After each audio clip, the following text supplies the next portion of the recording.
안녕하세요. 5060 세대의 부동산 자산 관리를 반짝반짝 빛나게 만들어줄 NH농협은행 올백자문센터 윤수민 부동산 전문위원입니다.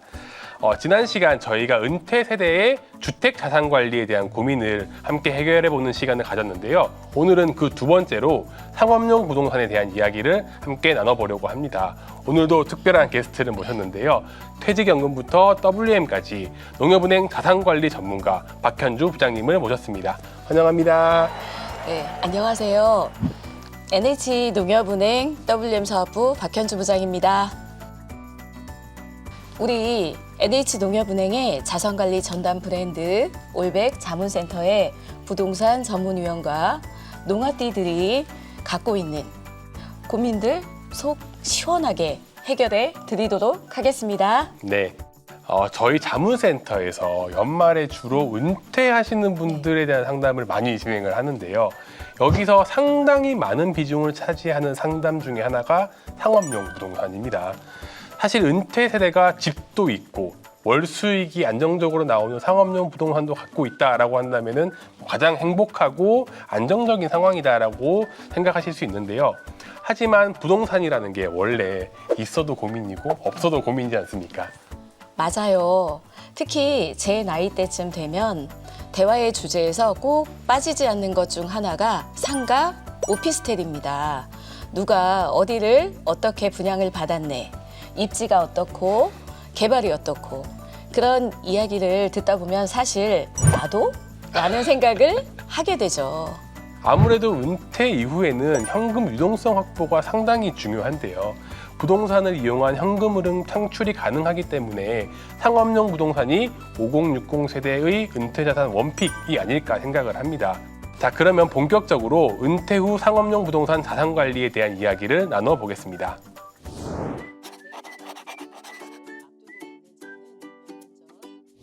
첫 번째 질문입니다. 내후년 은퇴를 앞두고 있는 저는 몇 년 전 주변 지인의 추천으로 5천만 원을 주고 도심에 있는 상가 분양권을 하나 계약했습니다. 중도금도 잘 납부하고 있는데 최근 경기가 좋지 않아서 그런지 임대도 잘 안 나가는 것 같고 팔려고 봤더니 가격도 마이너스 프리미엄이 나오고 있다고 합니다. 어떻게 해야 할까요? 라고 질문 주셨네요. 네, 최근에 이런 사례들이 참 많은 것 같습니다. 이제 20년, 21년 저금리 시대를 지나면서 22년 고금리 시대에 접어들었죠. 그러면서 상업용 부동산에 대한 투자 수요도 급격히 좀 줄어들었습니다. 또 저금리 시기 동안 경기가 좋다 보니 빠르게 분양을 진행했던 사업장들이 너무 많았습니다. 그러면서 향후 1년, 2년 사이에 상가 입주를 대기하고 있는 물량이 상당히 많은 상황입니다.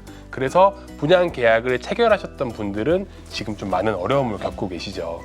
실제로 제 주변에도 중도금은 무이자 대출 해준다고 해서 계약금 10%만 갖고 상가 분양을 받은 사람들이 있습니다. 그런데 잔금을 치르려고 하니 퇴직금 올인은 물론이고 대출까지 받아야 하는 상황인데요. 뿐만 아니라 임대료 자체도 낮게 책정되어서 이자 감당도 어렵다고 합니다. 결국 가지고 있을수록 마이너스 수익이 발생하는 상황이죠. 사실 중도금까지 납부하신 경우에는 그 이후에 계약 해지가 인정이 되지가 않습니다. 이 이후에 계약을 해지하시려면은 매도인과 매수인의 협의가 필요한데요. 일방적으로 계약을 파기해야겠다라고 한다면 손해배상 청구가 가능하게 되고 약간 소송에 휘말릴 수가 있게 되겠죠. 처음 분양했을 때 분양 사업자가 제시한 사항과 큰 차이가 발생했을 경우에는 분양받은 사람이 계약을 취소하자라는 소송을 진행할 수도 있습니다. 다만 개인이 소송을 진행하는 게 쉬운 일은 또 아니지 않습니까? 그래서 최근에는 신도시를 중심으로 상가 경매가 증가하는 것도 이런 요인들이 큽니다. 계약금이 작아도 덥석 계약을 체결하면 절대 안 되겠네요. 보통 홍보하는 분들이 계약금만 있으면 상가 한 채 마련해서 사장님이 될 수 있다, 이렇게 유혹하는데 신중에 신중을 기해야겠습니다. 그러면 상가 투자는 노부동산 투자에 적합하지 않을까요? 사실 분양 상가는 정말로 신중에 신중을 가하셔야 되고요. 주택과 달리 분양 상가의 가격은 시장성에 따라서 결정이 됩니다. 투자가 처음이신 분들은 분양 가격이 적절한지가 알기가 상당히 어렵습니다. 반면에 이미 상권이 형성된 지역에서 한 차례, 두 차례 손바뀜이 이루어진 상가 같은 경우에는요, 다른 것 배제하고 수익률만 고려해서 투자를 검토를 해보실 수 있습니다. 분양 상가와 달리 상권이 안정화된 지역의 상가는 많은 리스크가 사라지기 때문입니다. 그런데 이런 질문도 있습니다. 부동산 투자는 임대료도 중요하지만 매각 차익이 중요한 상품인데 어느 정도 손바뀜이 된 물건들은 가격이 올라갈 가능성이 너무 낮은 게 아닌가요? 라는 질문입니다. 부동산 가격 상승으로 손해를 보신 분들도 많지만 큰 이득을 보신 분도 많다 보니 부동산 투자는 곧 자본 차익이라는 인식이 강하게 자리 잡은 것 같아요. 맞습니다. 하지만 상가는 이야기가 조금 다른데요. 부동산 가격이 상승하기 위해서 가장 중요한 것은 땅입니다. 다 쓰러져가는 재건축 아파트가 너무나도 비싼 가격에 거래가 될 수 있는 것은 사실 토지의 가치 때문인데요. 상가는 전용 면적에 비해서 토지 면적이 상당히 작습니다. 그래서 상가는 자본 차익형 투자 상품이 아니고 수익형 상품이다라고 보시는 게 맞습니다. 부동산의 가치 상승은 결국 토지 가격 상승이다 네. 라는 말이 상당히 인상적인데요. 상가가 경기도 많이 타고 세금도 좀 많이 붙고 자본 차익도 기대하기 어렵고 그렇다면 상가는 투자 안 하는 게 맞지 않나 라는 생각이 드네요. 그래도 섣불리 판단하기는 조금 이르고요. 제가 분양 상가 등을 이야기하면서 부정적인 측면을 말씀을 많이 드렸는데 또 한편으로는요. 은퇴 후에 현금이 잘 도는 자산으로 또 상가만한 게 없습니다. 가장 큰 장점은 물가 상승에 대한 해지가 가능하다라는 측면이고요. 금융 상품에 비해서 금리 변동성에도 덜 민감합니다. 그래서 안정적으로 운영되는 상가들을 보면요. 투자 금액 대비 수익률도 5%, 6%씩 꾸준하게 확보되는 경우도 많이 있습니다. 이런 상가에 투자하고 계신 분들이 정말 연금처럼 월세를 받는 분들이시죠. 그러면 좋은 상가를 고르는 우리 윤수민 위원만의 꿀팁이 있을까요? 아마도 많은 분들이 귀 쫑긋하실 것 같아요. 저는 분양 상가는 무조건 전매를 목적으로만 투자하는 게 좋고 은퇴 세대에게는 적합한 투자 방식은 아니다라고 생각을 합니다. 이제 구축 상가를 선택하실 때는 입지, 상권 등 다양한 검토 요인이 있겠지만 좀 한정성을 중요하게 생각을 합니다. 상가 투자에서 가장 큰 적이 바로 공실인데요. 제한된 상권 규모에서 내 상가 주변에 또 새로운 상가가 주변에 생기게 되면은 공실의 가능성은 급격히 증가하게 됩니다. 그래서 상가 투자할 때에는 이미 주변 개발이 완료돼서 더 이상 신규 공급이 어려운 지역을 선정하는 것이 가장 중요하다라고 생각을 합니다. 이 다음이 수익률입니다. 네, 투자 부동산이 어느 정도 희소한 가치가 있어야 한다는 말씀이시네요. 네.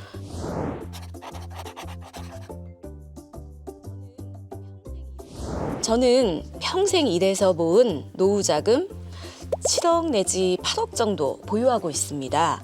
저도 남들처럼 건물주가 되고 싶어 꼬마 빌딩을 알아보고 있는데요. 현금이 얼마나 있어야 건물주가 될 수 있을까요? 라는 질문입니다. 네, 저희 미래의 건물주이시네요. 네.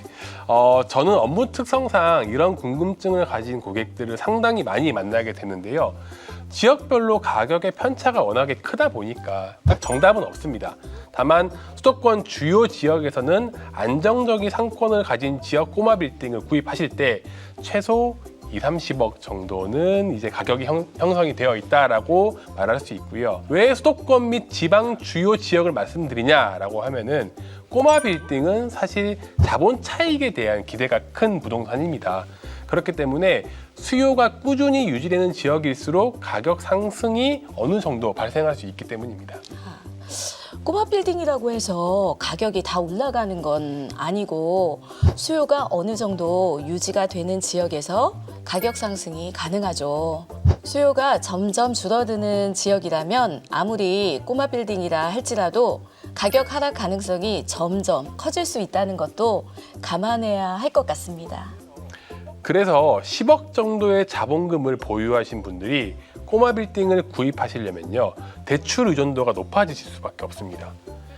은퇴 세대가 꼬마 빌딩을 구입하기 위해서 영끌을 하는 거는 저는 너무 위험성이 크다라고 생각을 하거든요.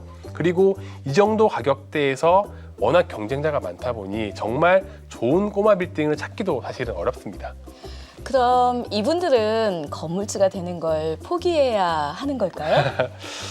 이런 분들일수록 앞서 말씀드린 현금이 잘 돌아가는 안정적인 구분상가나 비슷한 수익률의 금융상품에 가입하시는 것이 더 적절한 판단이라고 생각을 또 합니다. 다시 강조하지만 은퇴 후의 자산 관리는 현금 유동성과 안정성에 더 집중을 해야 되기 때문입니다. 우리가 은퇴 이후에도 그동안 해보고 싶었던 활동들을 즐기면서 행복한 생활을 이어가기 위해서는 현금 유동성과 안정성, 이 두 가지를 꼭 기억해야 하겠다는 생각이 듭니다. 지금까지 박현주 부장님과 함께 은퇴 세대가 가장 궁금해하는 상업용 부동산 자산 관리의 방향에 대해서 이야기를 나눠봤습니다. 아무래도 많은 분들이 관심 갖고 계신 상가나 꼬마 빌딩에 대한 이야기라서 재밌게 들으셨을 거라 생각합니다. 저도 비슷한 세대의 동료와 친구들과 하던 이야기를 이렇게 위원님과 편하게 나누다 보니 시간 가는 줄 몰랐어요. 네, 부동산 이야기는 언제든 참 어려우면서도 재미있는 것 같습니다. 현장 경험이 워낙 풍부하신 부장님께서 또 포인트마다 적절하게 질문을 다 넣어주신 덕분에 더 알찬 시간이 되었을 거라고 생각합니다. 저희 자문센터에서 하는 상담들을 간접적으로나마 많은 분들께 보여드릴 수 있어서 더 큰 의미가 있지 않나 생각됩니다. 여기서 다 하지 못한 이야기는 우리 위원님과 상담을 통해서도 진행할 수 있다는 것 참고해 주시기 바랍니다. 네, 다시 한번 오늘 좋은 말씀 감사드립니다. 저희는 다음 시간에 또 새로운 이야기로 인사드리겠습니다. 감사합니다. 농빠.